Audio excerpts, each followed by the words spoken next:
You are watching Live OK Television. Life okay समाचारको साथमा Balvatika school Pepsicola learning made simple Jiva live to your style wellness mall a natural way to improve your health. नमस्कार, life okay समाचारमा स्वागत छ। सुरुमा मुख्य समाचार। शिक्षा क्षेत्रमा चरम राजनीति भएकोले विकास हुन सकेन। श्रम सम्झौताका लागि तीव्र रूपमा छलफल।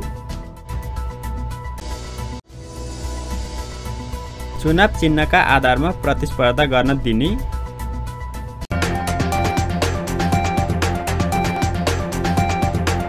अब समाचार विस्तारमा। नेपाली कांग्रेसका नेता प्रकाशमान सिंहले शिक्षा क्षेत्रमा चरम राजनीति भएकाले विकास हुन नसकेको बताउनु भएको छ। सोमबार काठमाडौँमा कन्या मन्दिर माध्यमिक विद्यालयको हीरक जयन्ती समारोहलाई सम्बोधन गर्दै नेता सिंहले शिक्षा क्षेत्रको विकासका लागि राजनीतिक हस्तक्षेप मुक्त बनाउनु पर्ने बताउनुभयो। शिक्षा क्षेत्रको विकासका लागि नारा दिएर मात्र नपुग्ने भएकोले मौका पाउँदा काम गरेर देखाउनु पर्ने उहाँले बताउनुभयो। नेता सिंहले संविधानमा उल्लेख आधारभूत स्वास्थ्य र गुणस्तरीय शिक्षामा सबै नागरिकको समान पहुँच पुग्न नसकेको भन्दै यसमा सबैको ध्यान जानुपर्ने उल्लेख गर्नुभयो। त्यस्तै उहाँले जनताको सङ्घर्षबाट प्राप्त परिवर्तनलाई संस्थागत गर्न मिलेर अघि बढ्नुपर्ने धारणा राख्नुभयो। एजुकेसनले चाहिँ के गर्छ त भन्दाखेरि आफू चाहिँ जन्मिएको बेलाको चाहिँ जुन प्रतिभा छ, हिडन एजेन्डा, यो चाहिँ जुन ट्यालेन्ट्सहरू छन्, त्यस्तोलाई चाहिँ जो पढ्छ, जो ज्ञान आर्जन गर्छ, तिनीहरूले नि गर्ने हो। त्यसकारण चाहिँ यो अहिले चाहिँ हामी सबैले यो चाहिँ के छ भन्दाखेरि जनप्रतिनिधिको हैसियतले हामीले चाहिँ भन्नै पर्छ, यो चाहिँ शिक्षा क्षेत्रमा केवल नारा दिएर मात्रै सुधार हुँदैन, मौका पाउँदाखेरि काम गरेर चाहिँ हामीले चाहिँ अब देखाउने समय भइसकेको छ। र चाहिँ यो चाहिँ जुन हाम्रो चाहिँ संविधानमा यो चाहिँ जुन शिक्षाको यो चाहिँ माध्यमिक स्तरसम्मको चाहिँ जुन निःशुल्क शिक्षा त्यो अत्यन्तै गुणस्तरयुक्त हुनु पर्यो। र अहिलेको चाहिँ समाजमा अहिलेको यो चाहिँ जुन बेरोजगारी छ, त्यो बेरोजगारी यो चाहिँ के छ भन्दाखेरि ग्रेजुएट्सहरू चाहिँ उत्पादन गर्नुभन्दा पनि ग्रेजुएट्सहरू प्लस के हो भन्दाखेरि आफ्नो चाहिँ दिनानुदिन यो चाहिँ आफ्नो खुट्टामा उभिन सक्ने, आफ्नो परिवारलाई चाहिँ पाल्न सक्ने त्यो चाहिँ सिप यो चाहिँ के छ भन्दाखेरि तालिमहरू अब चाहिँ यो एजुकेसनको सँगसँगै लग्न पायो भने राम्रो हुन्छ कि भन्ने मलाई चाहिँ लागेको छ। कार्यक्रममा विद्यालयका कर्मचारी, शिक्षक लगायतलाई सम्मान गरिएको थियो।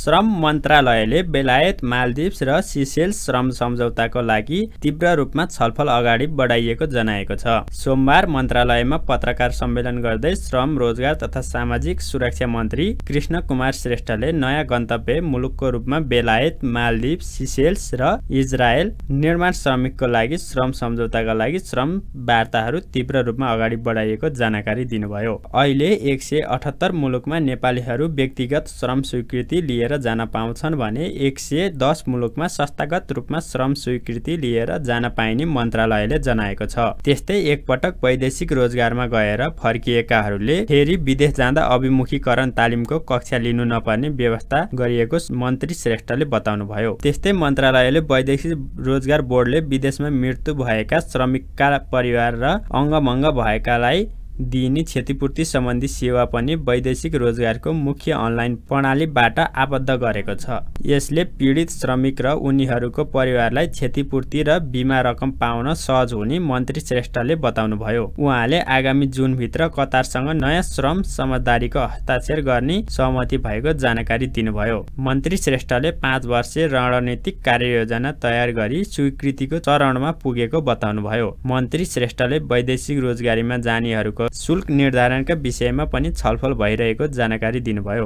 वैदेशिक रोजगारीमा जाने श्रमिक तथा कामदारलाई बिना झन्झट सहज र सरल तरिकाबाट सेवा प्रदान गर्ने व्यवस्था मिलाइएको छ।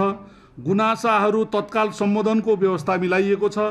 वैदेशिक रोजगार सम्बन्धी समस्या हेर्ने गरी छुट्टै प्रहरी एकाइ गठन गर्ने तयारी भइरहेको छ भने हाललाई चाहिने प्रहरी नायब उपरीक्षकको नेतृत्वमा वैदेशिक रोजगार विभागमा प्रहरी युनिट स्थापना गरिएको छ र गुनासोलाई तत्काल निराकरण गर्न, राहत उद्धार तथा क्षतिपूर्तिको सिफारिस गर्न तथा अन्तर्निकाय समन्वयका लागि ऱ्यापिड रेस्पोन्स टिम गठन गरेर त्यसले पनि काम गरिरहेको छ।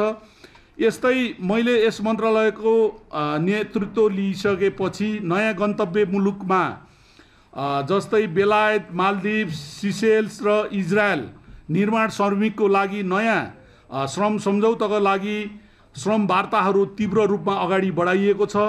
अहिले 178 मुलुकमा नेपालीहरू व्यक्तिगत श्रम स्वीकृति लिएर जान पाउँछन् भने 110 मुलुकमा संस्थागत रूपमा श्रम स्वीकृति लिएर जान पाइने व्यवस्था छ। भनौँ न, अलपत्र पार्ने जोसुकै संस्था वा व्यक्तिलाई प्रचलित कानुन बमोजिम कारबाहीको दायरामा ल्याउने र पीडितलाई न्याय दिलाउन मन्त्रालयमा कल सेन्टर तथा वैदेशिक रोजगार सम्बन्धी गुनासो सुनाइ कक्ष सञ्चालन गरिएको छ। वैदेशिक रोजगारीमा जाने श्रमिकसँग सरकारले तोकेभन्दा बढी धेरै रकम लिई ठगिरहेको सूचना आएपछि विभिन्न मेनपावर कम्पनीलाई कारबाहीको दायरामा ल्याइएको छ। त्यस्तै अहिले तपाईहरुलाई एउटा अलिकति पनि दिउँ, यो बीचमा यो करिब 1 महिनाको बीचमा फागुन महिनामा मात्रै पीडितहरूले 2 करोड 60 लाख रुपैयाँ चाहिने रकम फिर्ता पाइसकेको अवस्था छ। अब यो अनुसन्धान करिब 4 करोड भन्दा बढीको चाहिने रकम ठगीको चाहिने अनुसन्धानको क्रममा छ। यसलाई पनि हामी छिट्टै चाहिने बेला फर्सेट गरेर त्यो पीडितहरूलाई रकम दिलाउने छौँ। अधिकार प्राप्त राष्ट्रिय श्रम आयोग गठन गर्न अध्ययन गर्ने एउटा कार्यदल अगाडि बढाइसकेका छौँ। नेपालका धेरै ट्रेड युनियनका चाहिने अग्रजहरूले, नेताहरूले चाहिने यो श्रम आयोगको विषयमा असाध्यै चाहिने चासो र उहाँहरूको माग भएको हुनाले हामीले यसलाई अध्ययन गरेर अब छिटोभन्दा छिटो एउटा चाहिने यो श्रम आयोग गठन गर्ने भनेर हामी अगाडि बढेका छौँ। 11वटा श्रम कार्यालयलाई थप प्रभावकारी बनाई सबै श्रमिकको पहुँच हुने गरी विभिन्न स्थानहरूमा थप श्रम कार्यालय तथा श्रम सम्बन्धी डेस्क स्थापना गर्ने, औपचारिक तथा अनौपचारिक दुवै क्षेत्रका श्रमिक लगायत विदेशमा रहेका नेपाली नागरिकलाई समेत सामाजिक सुरक्षा प्रणालीमा समावेश गर्ने, अनौपचारिक श्रम क्षेत्रलाई औपचारिक बनाउँदै लैजाने, श्रम विवाद निरूपण समय र खर्च धेरै लागेको भन्ने गुनासो सम्बोधनका लागि निशुल्क बस पैरवीको व्यवस्था गर्ने। यो शाखा कार्यालयको विषय र यो 12-13-11वटा कार्यालयमा यो शाखा खोल्दामा यो जम्मै यो जुन छ नि, जस्तो पोखराबाट मुगलिन एउटा दलाली ल्याइदिन्छ, मुगलिनबाट मलेखु अर्को दलालीले पुर्याइदिन्छ, मलेखुबाट नौविसे अर्को दलाली ल्याइदिन्छ। सबै यो जति पैसा अहिले 1.5 लाख 2 लाख भने सबै मेन पावरले पाएको छैन के। यो कुरो त हामी सबैलाई थाहा छ नि। थाहा भएको कुरो र हामीलाई लागेको कुरो त भनिदिनु पर्यो के। भन्नु खोजेको के भन्दाखेरि तर त्यसलाई कसरी रोक्ने भन्दाखेरि के हो त भन्दाखेरि उचित भनौँ न, उनीहरू सर्भाइभ हुने खालको एउटा सर्भिस चार्ज हामीले तोक्न सकियो भने त्यसपछि डन्डा लगाएर ल अब यहाँभन्दा बढी गरिस् भने चाहिँ तँलाई यसो हो भन्ने हिसाबमा त्यो हिसाबमा हामी लागेका छौँ। यो फ्री भिसा फ्री टिकट अब चुनाव आइरहेको छ, मैले हटाउन सक्दिनँ। तपाईँहरूको अगाडि म एकदम क्लियर हात उठाएँ होइन, म सक्दिनँ। नसक्ने कुरो अब राजनीति हेर्नु, चुनाव लड्नुपर्ने मान्छे छ, कहाँ फ्री भिसा यस्तो राम्रो त्यो नारा अब चाहिँ हटाइदियो किसान मन्त्रीले भने त मलाई बस्न खानै हुँदैन। तर अब यो सर्भिस चार्जको विषयमा चाहिने केही न केही चाहिने परिमार्जन गर्ने गरी हामी अगाडि बढेका छौँ। श्रम स्वीकृतिको कारणले अलिकति समस्या आएको छ। सँगसँगै तपाईँहरूले सुन्नुभयो होला, उबाट पोल्यान्डबाट चाहिने कता चाहिने जाने भनेर बिचमा चाहिने 2 जनालाई भनौँ न एक्सिडेन्ट भएर मर्ने, कसैलाई अपहरण गर्ने, यस्ता कामहरू व्यक्तिगत श्रम स्वीकृतिबाट जाँदाखेरि भयो भने यस विषयमा पनि हामीले गम्भीर रूपमा यसलाई मानव अधिकार पनि हनन नहुने, अब यसलाई कसरी व्यवस्थापन गर्ने भनेर यसमा पनि हामी लागेका छौँ। कानुनी प्रावधान विपरीत रोजगारीको प्रलोभनमा नेपालीलाई विदेशमा लगी अलपत्र पार्ने व्यक्ति तथा कम्पनीलाई पीडितको उद्धार गर्न बाध्य पारिएको र उनीहरूलाई कारबाहीको दायरामा ल्याइएको मन्त्री श्रेष्ठले दाबी गर्नुभयो। उहाँले नेपालको आप्रवास कूटनीतिलाई थप व्यवस्थित बनाउन विभिन्न श्रम गन्तव्य मुलुकमा अवैतनिक श्रम सद्भाव दूत नियुक्त गर्न पहल गर्ने बताउनुभयो। त्यस्तै अनौपचारिक श्रम क्षेत्रलाई औपचारिक बनाउँदै लैजाने पनि उहाँको भनाइ छ।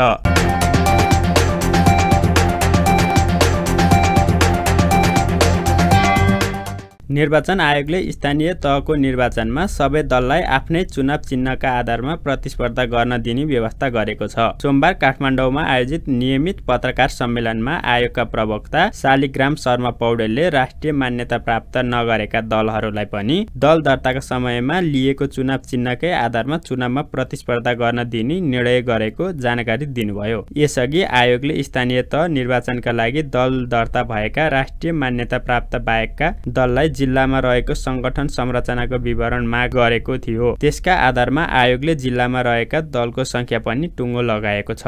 आयोगका अनुसार स्थानीय तहको निर्वाचनका लागि काठमाडौँमा सबैभन्दा बढी 46 राजनीतिक दल दर्ता भएका छन्। प्रवक्ता पौडेलले आयोगमा 6 वटा राष्ट्रिय मान्यता प्राप्त दल र 40 वटा साना राजनीतिक दल दर्ता भएको जानकारी दिनुभयो। त्यस्तै डोल्पामा सबैभन्दा कम 5 वटा साना दल दर्ता भएको उहाँले बताउनुभयो। उहाँले दल र उम्मेदवार धेरै हुने भएकाले मतपत्रको आकार ठूलो हुने पनि जानकारी दिनुभयो। उहाँले निर्वाचनको सबै मतपत्र जनक शिक्षा सामग्रीमा छापिने बताउनुभयो। सम्बत 2079 साल वैशाख 30 गते सम्पन्न हुने स्थानीय तहको निर्वाचनका लागि मिति 78/12/10 गते उपरान्त आयोगले निम्न बमोजिमका निर्णयहरू गरी कार्यान्वयन प्रक्रिया अगाडि बढाएको छ। 1. स्थानीय तह निर्वाचन 2079 मा भाग लिन आयोगमा दर्ता भएका राजनीतिक दलहरूमध्ये राष्ट्रिय मान्यता प्राप्त दल बाहेक अन्य 73 राजनीतिक दललाई आफ्नो जिल्ला संरचना जिल्ला कार्य समितिको विवरण पेश गर्न आयोगले निर्देशन दिए बमोजिम जिल्ला संरचना पेश गर्ने संलग्न बमोजिमको संख्यामा राजनीतिक दलहरूलाई आयोगबाट प्रदान गरिसकेको निर्वाचन चिन्ह प्रदान गरी स्थानीय तह सदस्य निर्वाचन 2079 का लागि तत्तत जिल्लाको मतपत्रमा समावेश गर्ने गरी आयोगबाट मिति 78/12/13 मा निर्णय भएको छ। 2. स्थानीय तह निर्वाचन 2079 मा भाग लिन पाउने अन्तिम मतदाता नामावली आयोगबाट मिति 78/12/13 मा स्वीकृत भएको छ। सो बमोजिम 87,41,530 महिला, 89,92,010 पुरुष तथा 183 अन्य गरी जम्मा 1,77,33,723 मतदाता कायम भएका छन्। त्यसैगरी कुल 10,756 मतदान स्थल र 21,955 मतदान केन्द्र कायम भएका छन्।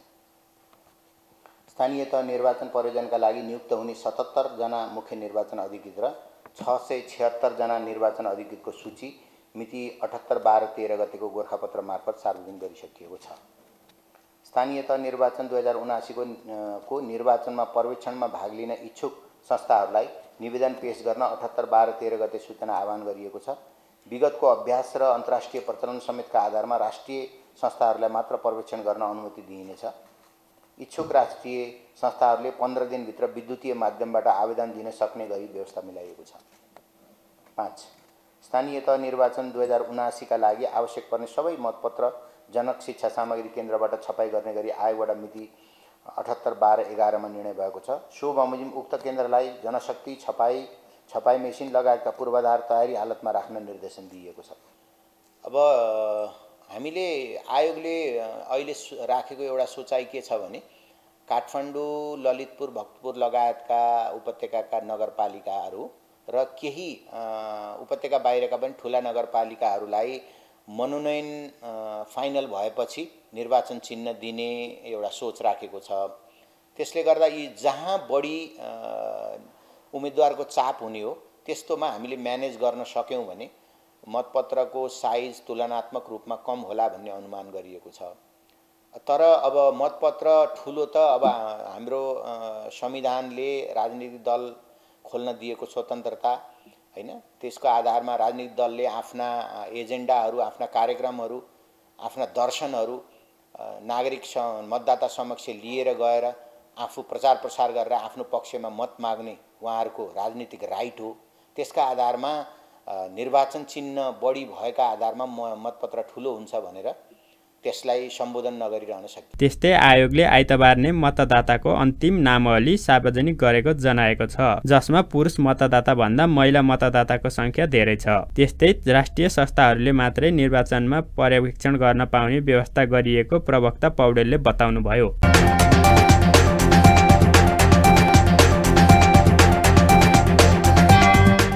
नगरपालिका वार्ड नम्बर 22 मा कार्यविनायक र मछिन्द्र बहाल जोड्ने झोलुङ्गे पुलको निर्माण सम्पन्न भएको छ। धार्मिक, सांस्कृतिक तथा पर्यटकीय क्षेत्रलाई जोड्ने उद्देश्यले निर्माण गरिएको झोलुङ्गे पुलको सोमबार ऊर्जा, जलस्रोत तथा सिंचाई मन्त्री पम्फा भुसालले उद्घाटन गर्नुभयो। 135 मिटर लम्बाइ रहेको पुलको 79,76,789 लागतमा निर्माण सम्पन्न भएको हो। पुल निर्माणसँगै कार्यविनायक र मछिन्द्र बहालमा पुग्ने आन्तरिक र बाह्य पर्यटकलाई भ्रमणका लागि सहज हुने बताइएको छ।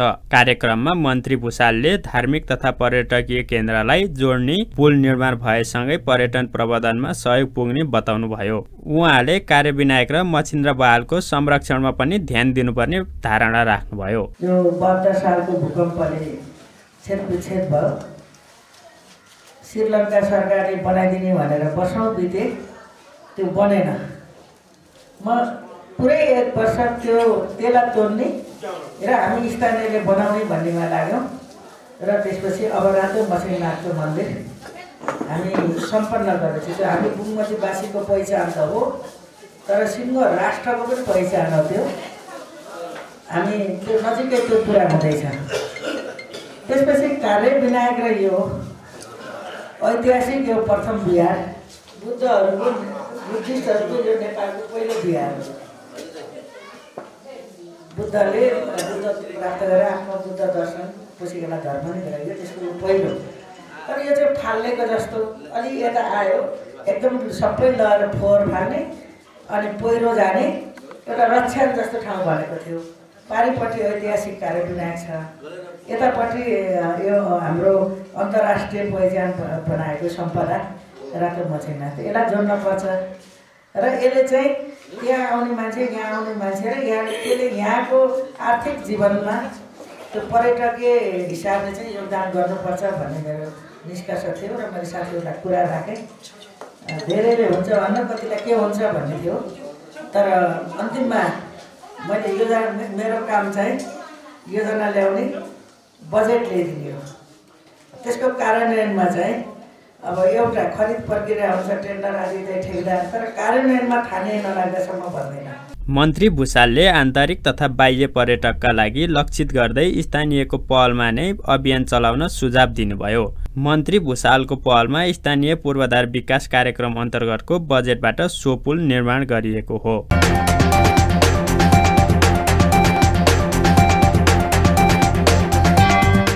नेपालमा थप 21 जनामा कोरोना संक्रमण पुष्टि भएको छ। देशभर गरिएको 5152 पीसीआर परीक्षणका क्रममा 15 जना र 1157 एन्टिजेन परीक्षणका क्रममा 6 जनामा कोरोना संक्रमण पुष्टि भएको हो। त्यस्तै कोरोनाका कारण कसैको पनि मृत्यु नभएको स्वास्थ्य मन्त्रालयले जनाएको छ। थप 319 संक्रमित निको हुँदा हालसम्म नेपालमा 9,65,142 जना निको भएका छन्। हाल नेपालमा 1,254 सक्रिय संक्रमित आइसोलेसनमा रहेका छन्।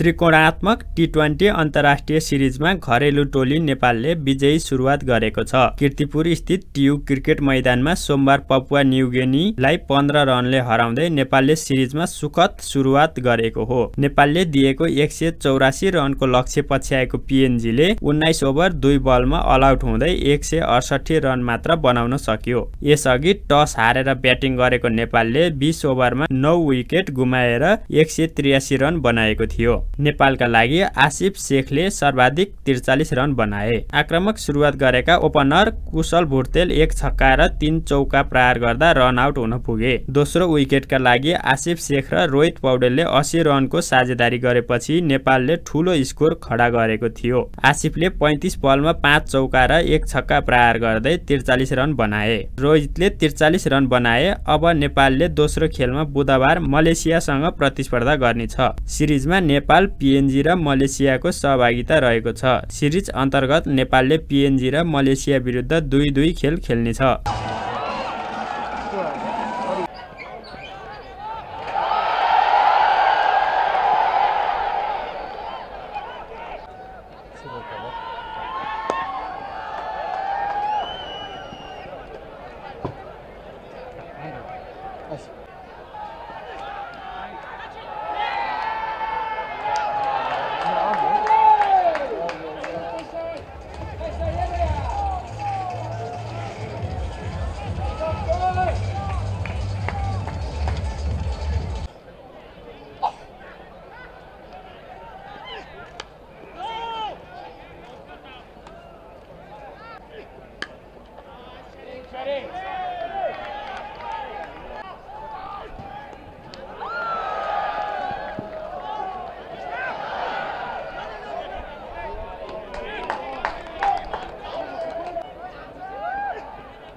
यस दिन सुन र चाँदीको मूल्य घटेको छ। यस दिन नेपाल सुन चाँदी व्यवसायी महासङ्घका अनुसार सुनको मूल्य तोलामा 400 र चाँदीको मूल्य 20 रुपियाँले घटेको हो। यस दिन छापावाला सुनको मूल्य तोलामा 1,05,000 र तेजाबी सुनको मूल्य 1 लाख रुपियाँ प्रति तोला कायम भएको महासङ्घका सचिव धर्मसुन्दर बज्राचार्यले जानकारी दिए। यस्तै चाँदीको मूल्य 1380 रुपियाँ प्रति तोला तोकिएको छ।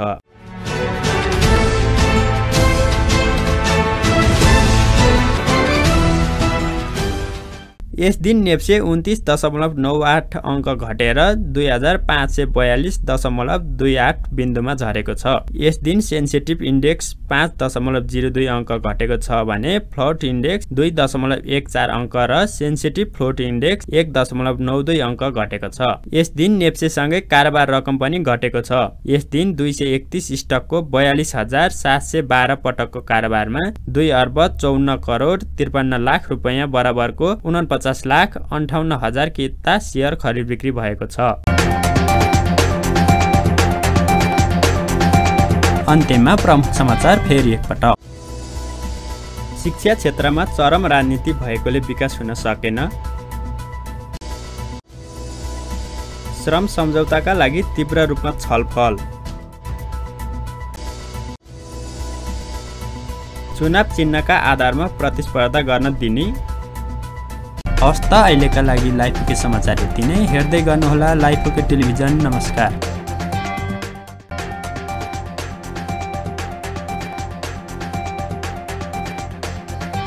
लाइफ ओके समाचारको साथमा Balvatika school Pepsicola learning made simple. Jiva life to your style, wellness mall, or natural way to improve your health.